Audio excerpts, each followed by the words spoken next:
PDG a été en vitrine le 13 octobre 2023 à son siège devant son état-major et la presse nationale et internationale lors d'un point de presse ayant pour chapeau éclairage des enjeux sociopolitiques et économiques du Gabon après la prise du pouvoir par le CTI suite à l'annonce des résultats tronqués des élections générales du 26 août dernier. Avant de rentrer dans le vif du sujet, je tiens à dire ici que le Front patriotique gabonais que j'ai l'honneur de diriger, notre pays, le Gabon, n'a pas connu le 30 août 2023 un coup d'État militaire perpétré par les putschistes, comme on le dit dans certains médias internationaux. Pour nous, c'est une opération de libération. Pour nous, les événements du 30 août 2023 est une opération militaire pour la restauration de la dignité des Gabonais. Et ceux qui ont posé cet acte de bravoure méritent d'être élevés au rang de héros nationaux. Dans nos démarches futures, nous nous battrons pour qu'un monument géant à l'effigie du comité de transition et la restauration des institutions soit érigé au carrefour Rio. Ce monument va remplacer le monument de la tolérance qui crée les embouteillages et qui n'exprime aucun message capable d'interpeller la conscience collective. Il va symboliser non seulement la libération du Gabon, tenu en captivité par le régime Bongo PDG pendant 55 ans, mais aussi et surtout va mettre en garde tout dirigeant qui tentera de ramener le Gabon vers cette période sombre de notre histoire. Chers compatriotes, après l'opération militaire pour la restauration de la dignité des Gabonais, le 30 août 2023, et notre nomination au Parlement de la transition, et je profite de cet instant pour remercier le chef de l'État, président de la transition. Merci, monsieur le chef de l'État. Le Front patriotique gabonais tenait à s'exprimer pour indiquer le sens du combat et les idées que nous comptons défendre au cours de cette période de transition. Des idées dont nous sommes convaincus vont contribuer à bâtir un Gabon, d'abord fort, un Gabon pour tous les Gabonais, un Gabon des Gabonais unis avec une prospérité avérée et une sécurité pour notre pays. Gérard Elangema, gladiateur de la politique gabonaise pour sa deuxième participation à l'élection présidentielle, et pierre angulaire de l'opposition par ses prises d'opposition face au pouvoir déchu et l'opposition façon, n'a pas hésité à faire une virgule historique en invitant le CTI à être vigilant au bruit des bottes des politiques et de la société civile. Les hommes politiques gabonais de l'époque avaient manqué de stratégie pour fixer ensemble un véritable cap de politique de développement économique de base tel que l'agriculture et doter notre pays, le Gabon, des véritables instruments pouvant le conduire vers un avenir glorieux. Ils avaient plutôt fait le choix de se déchirer politiquement, jouer les factotums pour passer au finish à côté de l'essentiel, c'est-à-dire assurer le développement du Gabon et celui économique de son peuple. Après cette occasion manquée pendant l'indépendance du Gabon, une autre occasion pour définir un destin glorieux s'est à nouveau offerte aux hommes politiques gabonais et au corps social. En effet, dans la nuit du 17 et 18 février 1964, agacés par le climat morose délétère créé par les hommes politiques et la société civile de l'époque, qui sans doute freinaient le développement de notre pays, 150 militaires gabonais dirigés par le lieutenant Jacques Mombo et Valeur et Sono arrêtent le président Léon Mba sans tirer un seul coup de feu. Croyant que les hommes politiques et les civils étaient les mieux placés pour diriger au mieux le Gabon, dans la précipitation, les militaires avaient remis le pouvoir à Jean-Hilaire Obama, le principal opposant de Léon Mba. Par la suite, le président destitué est envoyé dans le Moyen-Ogooué à 250 km de Libreville. Pendant ce temps, les hommes politiques gabonais et les civils se déchiraient et n'arrivaient pas à s'accorder autour de Jean Eleroba qui avait été désigné par les militaires pour prendre les rênes du Gabon après la destitution du président Léomba. Cette mésentente des hommes politiques et civils gabonais va emmener le président français Charles de Gaulle à restaurer le gouvernement Léomba. C'est ainsi que deux compagnies de parachutistes français, dont la compagnie autonome de parachutistes d'infanterie de marine aérotransportée venue du Congo-Brazzaville, va prendre d'assaut le 19 février le camp Baraka où s'étaient retranchés le lieutenant Mombo et le lieutenant Issonu.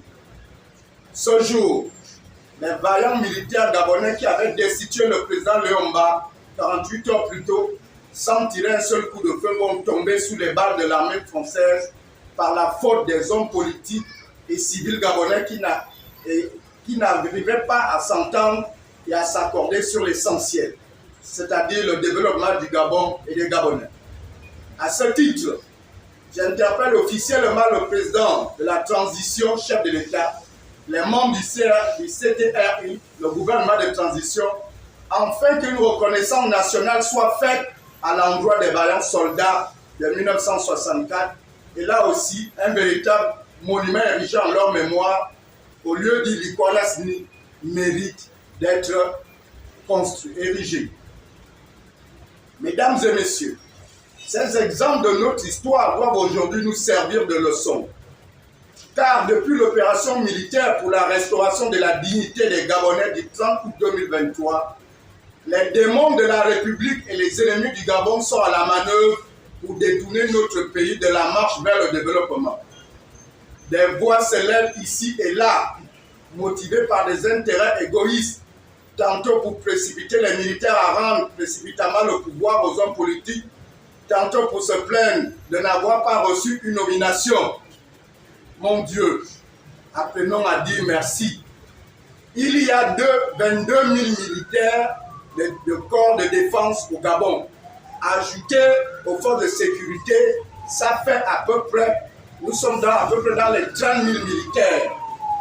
Je pense que le CRTI, jusqu'aujourd'hui, a fait participer toutes les forces vives de la nation.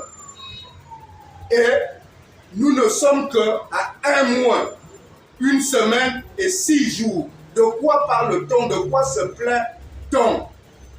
Mais les militaires auraient pu, avec 22 000 militaires de corps de défense et ajoutés à ceux de sécurité, auraient pu constituer eux seuls l'Assemblée nationale, eux seuls le Sénat, eux seuls le Conseil économique et social, eux seuls le gouvernement. Mais nous devons d'abord applaudir leur esprit d'ouverture, de faire ensemble avec toutes les forces vives de la nation. Mais il est évident que tout le monde ne peut pas être au Parlement, tout le monde ne peut pas être au gouvernement. Pendant ce temps d'agitation, de la part de certains acteurs, la communauté internationale organisée autour de la France attend la moindre erreur de notre part pour avoir raison sur le Gabon, sur le don du ciel qui, en suscitant le courage et l'honneur chez nos hommes en uniforme pour la libération de notre pays. Je rappelle à toute fin utile que le CRTI n'est au pouvoir que depuis un mois, une semaine et 6 jours. Même le dirigeant le plus brillant ne peut atteindre ses objectifs en si peu de temps. Parce que tout ce que nous entendons nous emmène à nous interroger. Mais j'ai envie de poser une question aux Gabonais. Si les vaillants soldats du CRTI, s'ils avaient échoué leur démarche pour la libération du Gabon et sa restauration, s'ils avaient échoué, combien serons-nous solidaires de cet acte? Nous avons vu le jeune Kelly Ondo. Nous ne sommes pas allés en prison avec lui. Nous devons donner du respect à ces gens-là et être patients. Ils penseront certainement à tout le monde, mais les orphelins qu'on attend à gauche et à droite, mais entre nous, on avait déjà déclaré Ali vainqueur. Moi, je n'ai pas vu les gens. Si Ali avait été déclaré vainqueur, que les gens du CRTI n'avaient pas pris leur courage pour libérer le Gabon, qui devait le faire? Qui devait parler comme on entend là? Mais tout cela ne participe qu'à nuire à notre pays. Il faut que ces gens-là le sachent. Nous devons avoir une politique de diplomatie. Nous avons des couloirs pour parler parce que le monde entier nous observe. Si nous-mêmes, nous voulons saboter la transition, c'est au bénéfice de qui? Je viens d'indiquer qu'après le coup d'État de 64, les militaires gabonais avaient payé de leur vie pour avoir fait l'erreur de se précipiter à rendre le pouvoir aux hommes politiques et aux civils de l'époque. Si nous aimons le Gabon, nous devrions prendre le temps nécessaire pour poser les véritables bases d'un Gabon fort, prospère. Nous devons taire nos ambitions égoïstes et nous consacrer tous, chacun à son niveau, à construire un pays enviable. Cela exige de nous tous de la pondération, de la patience, de la réflexion pour bâtir un édifice solide politiquement, mais surtout économiquement. Chers compatriotes, après l'opération militaire pour la restauration de la dignité des Gabonais, la communauté internationale, suivant les instructions de la France, a condamné cette opération. Des sanctions économiques pour asphyxier le Gabon ont été imposées. Certains bailleurs de fonds qui soutenaient notre pays ont suspendu leur soutien à notre pays.